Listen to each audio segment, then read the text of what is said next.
안녕하세요. 김로입니다. 오늘의 헤드라인입니다. 오늘은 뉴스가 별로 없습니다. 트럼프 대통령이 원하는 협상이 나와야 된다라고 해서, 그러니까 미중 무역 분쟁이죠. 네, 다운존스가 떡락한 것 외에는 별로 흥미로운 것이 없어서 FTC, 즉 미국 연방거래위원회의 반독점 관련 기사를 특집으로 다뤄보겠습니다. 사실 이게 요즘 IT 쪽에서 핫하죠. 한국의 경우에도 네이버가 공정위에서 조사한다는 기사가 나왔죠. 그래서 이 이야기를 해보겠습니다. 우선 오늘 기사 보시면 미 연방거래위원회 Federal Trade Commission은 기존의 페이스북, 구글 외 주요 온라인 플랫폼에 대한 반독점 조사를 진행하고 있다 라고 밝혔습니다. 관련해서 월스트리트저널이 보도를 했는데요. 구글, 페이스북 외 아마존과 애플을 언급했습니다. 현재 미국의 48개 주에서 구글과 페이스북이 주법을 위반했는지에 대한 조사를 하고 할 것이다 라고 밝혔는데요. 미국 정치권에서도 이와 관련된 이야기가 지속적으로 나오고 있습니다. 사실 정치권 불만은 이전부터 많았죠. 보통은 세금 관련이었습니다. 돈 벌고 안 낸다. 근데 최근 노선이 조금 바뀌었습니다. 불공정 거래로. 이미 다 아시겠지만 반독점법의 근간은 거대 공룡 IT 기업이 본인들만의 업계 생태계를 구축하고 다른 후발주자가 들어오지 못하게 한다가 그 골자입니다. 예를 들어 한국으로 치면 10년간 네이버 외에는 뭐 그것을 견제할 수 있는 서비스가 없었고 미국도 비슷합니다. 구글, 페이스북, 아마존과 경쟁할 수 있는 업체가 없다라는 게 가장 큰 불만이죠. 네. 물론 이 반독점법이라는 게 사실 되게 어려운 법이라 뭐라 말씀드리긴 어렵지만 적어도 이렇게 불만이 계속 쌓여 간다는 건 분명한 것 같습니다. 그래서 이 반독점법에 관련해서 간단하게 브리핑하겠습니다.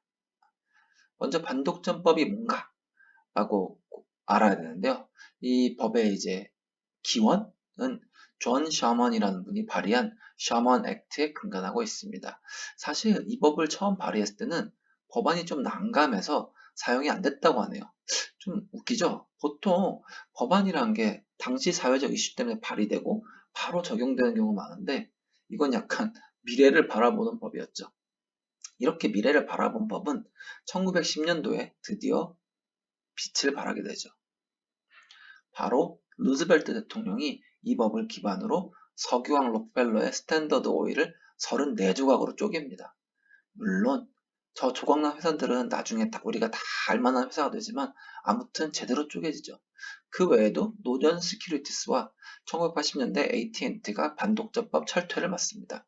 참고로 노던 시큐리티스와 AT&T는 창업자는 아니고 굉장히 창업의 그 회사들의 근간에 이분이 계시죠. 어떤 분일까요? 바로 현 JP 모건 앤 체이스라는 금융사를 만든 JP 모건입니다. 참고로 이분 원래 회사는 JP 모건이고 나중에 체이스는 합병해서 붙은 겁니다. 아무튼 이 회사가 스탠더드 오일이 34가지로 쪼개지면서 지금은 다시 합병도 하고 어떻게 저렇게 해서 유명한 회사가 지금 한 3개 정도 남아 있는데요. 엑슨 모바일, 쉐브론, 그리고 BP라고 하는 브리티시 페트로리움입니다. 그러면 최근에 가장 핫했던 반독점은 뭐가 있을까요? 바로 마소가 있죠. 마이크로소프트입니다. 요즘 분들은 빌 게이츠를 그러니까 과거 마이크로소프트의 CEO였죠. 기부 많이 하는 아저씨 정도로 알고 있는데 제가 학교 다닐 때 이분은 그냥 악의 축이었습니다. 윈도우에 익스플로어 미디어 플레이어 끼워 팔아서 파는 걸로 유명했죠. 그래서 이 마이크로소프트는 1994년도에 고소를 당했고 2000년에 해체 판결이 나옵니다. 하지만 2001년에 대반전을 이끌어서 결국에는 이 해체 판결이 기각됩니다. 웃긴 게 이제 빌 게이츠 회장이 제 기억으로는 한 2000년 정도가 그때 이제 사장에서 물러나서 개발에 올인하겠다고 하는데 본인은 이때 법원 판결과 상관없이 물러난다라고 했는데 이야기 들리는 거는 당시 스트레스가 극심해서 경영은 한 발짝 물러서서 진두지휘하는 것이 아니냐라는 이야기가 많이 있었습니다.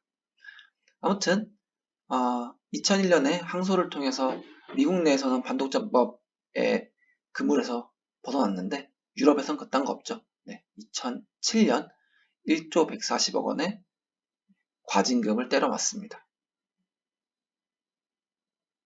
근데 이때 되게 좀 웃겼던 게 마이크로소프트의 이슈가 아까 말씀드린 것처럼 끼워 팔기였거든요. 근데 이 끼워 팔기를 하면 보통 끼워 팔기를 했기 때문에 다른 회사들이 이거에 뭐랄까 피해를 봤다라는 게 있어야 되는데 그런 게 없대요. 네.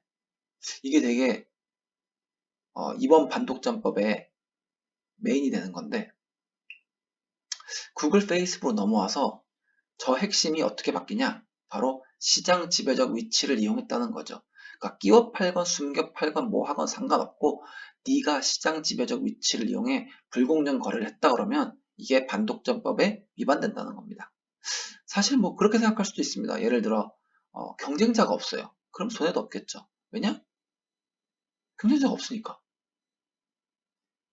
그래서 구글과 페이스북의 화두가 이겁니다. 계속해서 나오는 화두죠. 네. 경쟁자를 만들지 않는 것이 가장 문제다. 마지막으로 요번 사진 하나 보고 갈 건데요. 이분은 누구냐라고 하면은 지금 현재 미국 민주당 대선 후보 탑3 안에 들어가신 분입니다. 이름은 엘리자베스 워런이고요. 이분의 공약 중에서 대표적인 게 부유세, 그러니까 뭐 부자에게 세금을 내게 하는 거, 그리고 두 번째가 IT기업의 해체입니다. 아까 말씀드린 것처럼 공룡 IT 기업이 신생 기업들을 막고 있다, 성장을. 그래서 저놈들의 M&A가 문제다. 왜냐면은 구글이나 페이스북 같은 회사들이 이제 어느 정도 큰 회사들을, 그러니까 자기네 라이벌이 될 만한 회사들을 인수하거나 하는 경우가 많아서 그런 것들을 막겠다. 그리고 해체시켜버리겠다.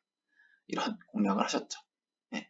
근데 이게 비단 이분만의 공약은 아니고 저기 버니 샌더스라는 분도 한 분 계시는데 그분이 이제 경선 후보 2등 정도 하시는 분인데 그분도 똑같은 이야기를 했습니다. IT 기업 해체해야 된다. 미국은 이런데 한국은 뭐 별일 없죠. 네. 네이버 조사한다고는 하는데 뭐가 있을까요? 사실 뭐 이거에 대해서는 노코멘트 하겠습니다. 한국은 미국과는 좀 시장의 규모도 다르고 해외 의존도 되게 좀 다르기 때문에 뭐 그럴 수 있다가 제가 할 수 있는 말인 것 같습니다.